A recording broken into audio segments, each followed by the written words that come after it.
Great. So this is the part where we now talk about the psychological and the emotional issues attached to the illness that you have been going through. So what that means is generally you've spent a lot of time on your own, and usually with your own thoughts going round and round and round, and it's sort of a self-punishment or a torture, and there's no way out. It's like a prison that you're trapped in.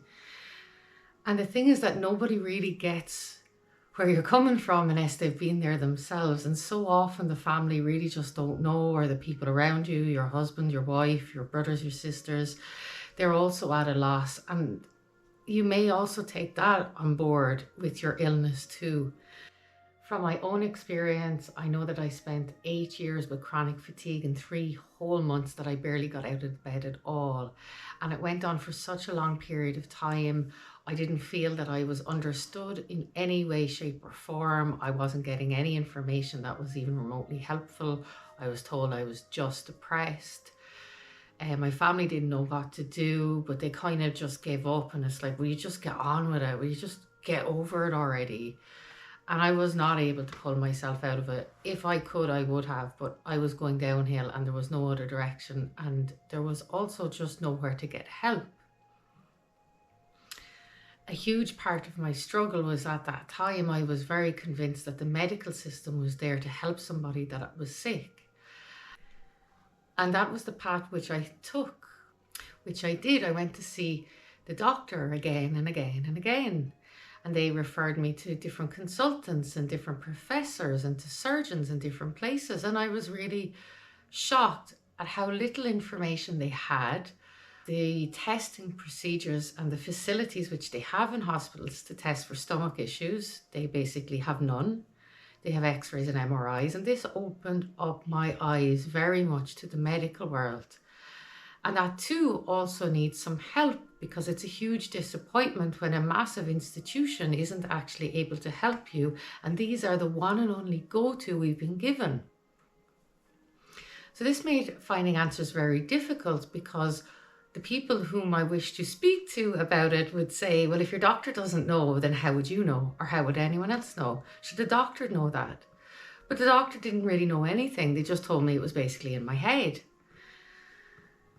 So there you go.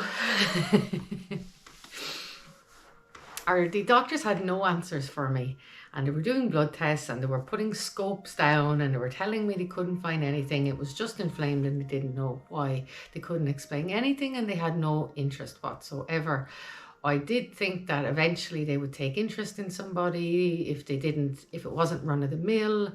And that is not how that system is made at all. I've since learned a lot more about that system, and that is why I am an alternative therapist. I feel the answers for chronic fatigue are in the alternative world, because to date they have no answers nor drugs. The most punishing part I found in having chronic fatigue was dealing with my own thoughts.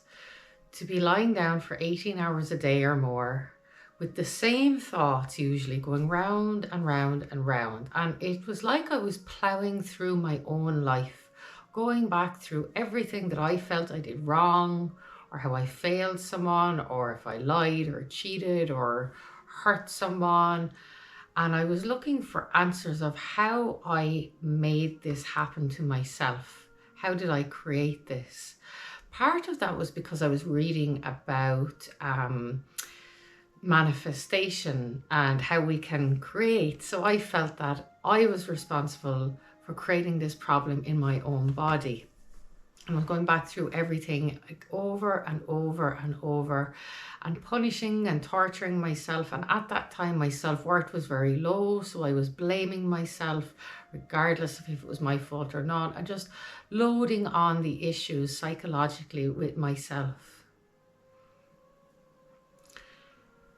So in this chapter, we're going to learn how to unravel those thoughts, to take them out of the ball of repetition and sort of comb them out a little bit, to take the blame off of you, to increase the self-worth, and to know that you are worthy of health, you are worthy of life, and you are worthy of all the best that is in life.